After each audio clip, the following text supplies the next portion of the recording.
And hello, everyone. It is Friday. I'm Bo Williams in the WATE newsroom as we're getting you ready for upcoming road work.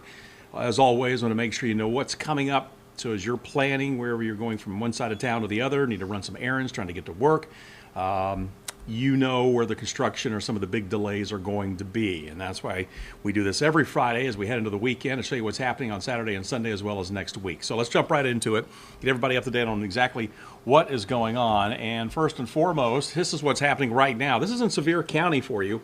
What you got, if you've got some temporary street closures for the Bloomin' Barbecue Music and Food Festival. They started some of those closures yesterday, and those closures continue today. Got the festival this weekend. Roads should be back open. Those impacted roads should be back open by 11 a.m. on Sunday, at least approximately is what they're saying. But if you haven't headed downtown Sevierville, yesterday, these were some of the areas that were closed. The municipal parking lot on Bruce Street from the Parkway to Citizens National Bank, and then Court Avenue from Commerce Street to Joy Street. And then we should note today, these are the additional roads that were closed. Bruce Street from Forks of the River Parkway to Citizens National Bank. That's actually closing tonight at 6 o'clock, so that is not closed yet, but that will be closing later on at 6 o'clock. Also, Court Avenue from Commerce Street to the Central Hotel. That's already closed. Commerce Street also closing at 1. We should note the Sevier County Courthouse closed today because of the festival that's going on through the weekend there. And as we mentioned, approximately they'll hope to have all those roads back open by 11 a.m. on Sunday. But if you're traveling in the Sevierville area, just know you're going to be seeing some of those delays, especially the downtown areas. You're looking for a place to park, or maybe you're just passing through. Just go and make note of that. If you're not heading to the festival, you may want to avoid that area. All right, another area we're watching for you, this is KUB. We've been telling you about this on air on WATE. This all starts up on Sunday. This is going to be a project that actually lasts until the end of summer. Basically, once the kids get out at UT, all the way until they come back to class. So during the summer vacation period over at the University of Tennessee, KUB is going to be doing some road closures. They got a water system improvement project, natural gas improvement project as well. And this is kind of the area that they're going to be looking at here. And you can see you can have some road closures, and then later you'll have some lane shifts over the next couple of weeks. This starts Sunday night at 7 o'clock. But really, this is right through the UT campus. So it's one of the rare parts of Cumberland where you actually have 2 lanes in both directions and a turn lane. Of course, once you get into the business area, it goes down to 1 lane in both directions. That's not going to be impacted. You can see here's part of the campus. There's the hill for you. Back over here is World's Fair Park. And then this is right before you cross in to where a lot of the businesses are there along Cumberland, the UT Strip. So this is right through campus. Again, watch for this. I want to say this is between 11th and 16th. But again, this will start up Sunday night. And once this section of the project is over, then there will be more for you coming up, and it will run all the way until August. But I'll give you another view here as we take a, actually we'll go that way. Don't scan that. We'll go back this way. There you go, a little bit wider view for you. And again, this is where those lane shifts will be coming into play. You're going to have the road closures as well. But again, this is right through the UT campus, so just be prepared for that. It starts up Sunday, going to run several weeks for you, and then we'll adjust it, and we'll have more that will be happening along Cumberland. And really will take us all the way until about the kids come back to class in August. So watch for that starting up on Sunday night. All right, let's go to the current map right now on this Friday, on the 17th of May, and here's how things are looking for you right now. A lot of alerts out there, a lot of slow traffic congestion, 40 eastbound in Roane County near mile marker 351. You've got slow traffic for you 40 west. This is near downtown at mile marker 387, not far from Alcoa Highway. 75 northbound, Loudoun County, seeing some delays for you right now. 40 east, Loudoun County. So as you're approaching that merge between 40 and 75 out in Loudoun County, we're going to see some delays there. We'll talk about this up here in just a moment up in Anderson County, but let's zoom in here for just a moment out in Loudoun County, show you what's happening right now. We'll bring in some of the TDOT cameras for you, give you that live look, and that's that northbound 75 traffic. It is heavy as you get closer now to the merge with I-40. This is the camera at Hickory Creek, so just north of the Lenore City exit, the 321 exit, again, as you're approaching the 40 interchange. But again, this is the camera at Hickory Creek, and again, that northbound traffic, very slow. Let's take a look at what's happening as far as 40 east. This is a live look near Buttermilk, and you can see heavy traffic, not as slow as what we're seeing on 75, but it is heavy traffic for you coming in. So at times you could see some pockets where things really start to slow down. So if you're expecting somebody coming into town, or maybe you're watching us in Roane County, Loudoun County, Cumberland, getting ready to head toward Knoxville, just know you could hit some heavy traffic coming into town. But that's pretty typical for this time of day. We'll shift over for a moment. Let's take a look at what is happening near downtown for you right now. And you can see all the red through here. This is the camera at Middlebrook. This is I-40 westbound. Nothing out of the ordinary. 40 west at the top of the screen. Heavy traffic for you right now. Eastbound looks fine. Everybody there moving along without any problems. Westbound heading, or I should say eastbound heading into town. But westbound heading out of town, heading towards 640 from Alcoa Highway, it is going to be slow. Take this wide one more time as we look around for you. And again, we're not seeing too many issues out there. Broadway is going to be slow. We are seeing some delays there along Henley, especially just south of the river. But again, pretty much expected this time of day. All right, so let's go north of town. We've been talking about this. This is the ongoing bridge work in Anderson County, and it continues. It's going to go till the 23rd, so we're not done yet. So again, just be patient up in that area. But again, just know that it's going to be slow north and southbound. As again, you pull this up, traffic starts to slow. Let's see, right around mile marker 122. Keep in mind, the bridge is at 126. That's 4 miles of slow traffic for you right now, northbound 75 Anderson County. Up here, we look at 75 southbound. It's backing up all the way into Campbell County, mile marker 131. So again, quite the backup right now. Speed's down probably about 20 miles an hour. And this is a project. They've been doing some bridge work there. We'll zoom in here for you right there as it crosses the Clinch River. This is where the project is happening. So it's not far from Rocky Top.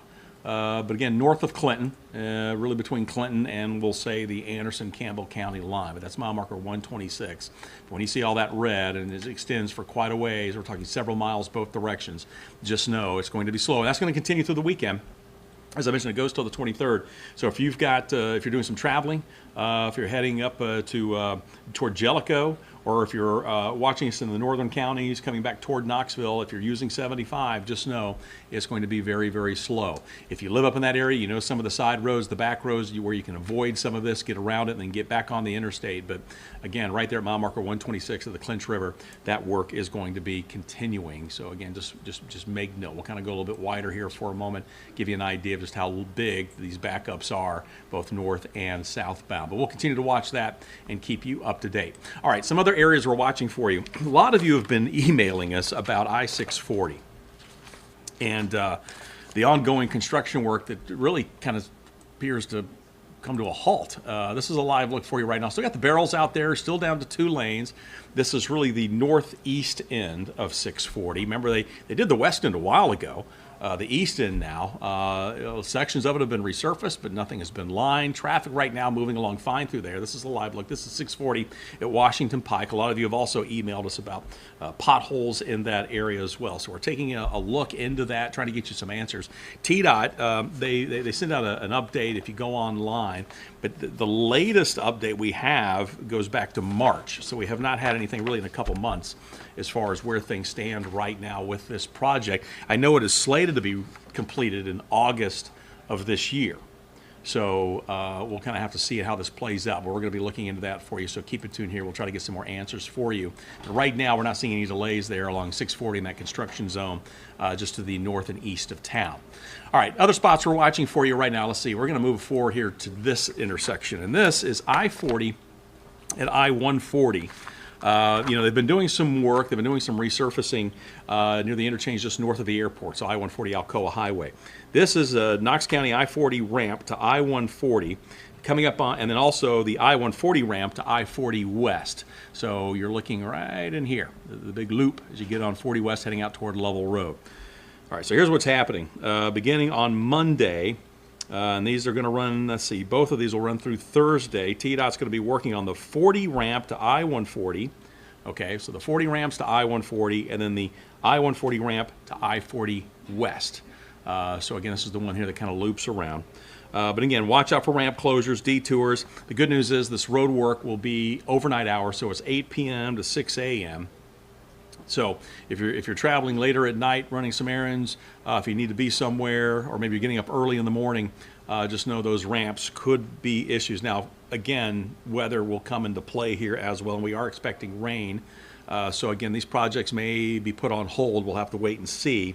But basically what's going on here is crews are going to be performing some roadway surface treatment activities. They say right now you need to seek alternate routes during these closures. Be alert for workers present. Use extreme caution through the area. So these will be from 8 p.m. to 6 a.m. And again, this is going to be beginning Monday, running through Thursday at the interchange here, I-140 and I-40. So a pretty active interchange. Again, it is late at night, but still by 8 p.m. there's a lot of traffic through here. Truck traffic, people passing through, and just local traffic as well. So whether you're traveling I-140, trying to head up to Pellissippi Parkway, trying to jump off on the interstate, just be aware and just know that you may have to take an alternate route. You may have to jump off here at Kingston Pike. You may have to go up to Dutchtown, or if you're on I-40, you may just have to make your way over to Lovell Road or even Cedar Bluff and then kind of backtrack on the side road. So it really just depends on how the weather is playing out as far as how things are going to be there. But just something to watch out for that is coming up for you on Monday. All right, let's go back to our main map here for just a second. We've got the cameras in play. Still seeing the significant backups. Looks like they're even extending right now in Loudoun County on I-40 eastbound. There's a live look. So the right-hand side there, over here in the corner, that is the eastbound traffic. Back near mile marker 363 near that exit. And again, traffic is slow right now. So let's come back here for a second. Let's see if we can't figure out, is it just the heavy traffic on a Friday, which here's a live look for you. This is at WATE Road. And that's what it looks like as you head up toward the way scales there on 40 eastbound. Just heavy traffic. And that's what's causing the backups right now on 75 north and I-40 east. Westbound traffic's heavy, but it's moving. It's not bumper to bumper. It's not stop and go. So that's some good news for you. You will see that near Lovell Road and even downtown as we showed you. But boy, eastbound, 40, 75 north, Loudoun County, coming together to I-40. Boy, it is really slow right now for this Friday afternoon. East of town, no issues for you. All the way out to, really out to Kodak, mile marker 407. Traffic there looking fantastic for you. No major problems. If you are heading out to Sevierville, if you're going to the barbecue, the Bloomin' Barbecue Music and Food Festival, the interstate's going to be just fine. But again, as we told you earlier, there are some road closures downtown Sevierville that you need to make note of. So just watch for that. And again, just kind of keep in mind, we got the road closures coming up, or the ramp closures coming up on Monday at I-40 and I-140. All right, that's how things are playing out for you. As always, don't forget, as we kind of take you around the area and we show you the different maps and all the different projects going on, you can always reach out to us as well. You can shoot me an email. We'll try to get some information. A lot of you have reached out about 640, and that is something we're going to be looking into, try to get you some more details, get with TDOT. But right now, that's how things are playing out. North of town up in Anderson County, just be patient. West of town also right now, also be patient for some of the traffic. And we should note, paving has started on the Dragon. Yeah, we told you about this last week, that we're going to start doing some work on 129, the Dragon, all the way up to the North Carolina state line. Looks like the paving has started on the Dragon, US 129, Tennessee, North Carolina state line. There have been numerous motorcycle crashes reported, though, at the 7 to 7.5 mile marker. Slick, uneven surface in that area. So they're bringing in more warning signs, it sounds like, from TDOT to warn everybody about the problem. So just be cautious using the Dragon. Of course, it's going to be wet. We're seeing the rain right now. Last weekend was probably a little bit better to be driving the Dragon than this weekend. But again, we told you about that work. Looks like they've got the resurfacing out there, but it's made things a little slick. You throw in the water, and again, it's just going to be an issue. So if you're a motorcyclist, we've already had numerous accidents there along the Dragon. Let me shift over here for a second. We'll bring it down here. Here's 129 for you as we get up in there. In this area. So again, we've had a number of accidents that mile marker 7, really all the way up to the Tennessee, North Carolina state line. So just be careful out there. Work is continuing, but until things dry out and they're able to maybe put some grooves in the road wherever they can to help you out, you're going to need to take it easy if you're trying to hit the Dragon this weekend. That is for sure. All right, that's where things stand right now. We hope you have yourself a safe weekend. Shoot me a note, as always. If you do have a question, we would love to hear from you. Otherwise, have yourself a safe weekend, and we'll do this again next week.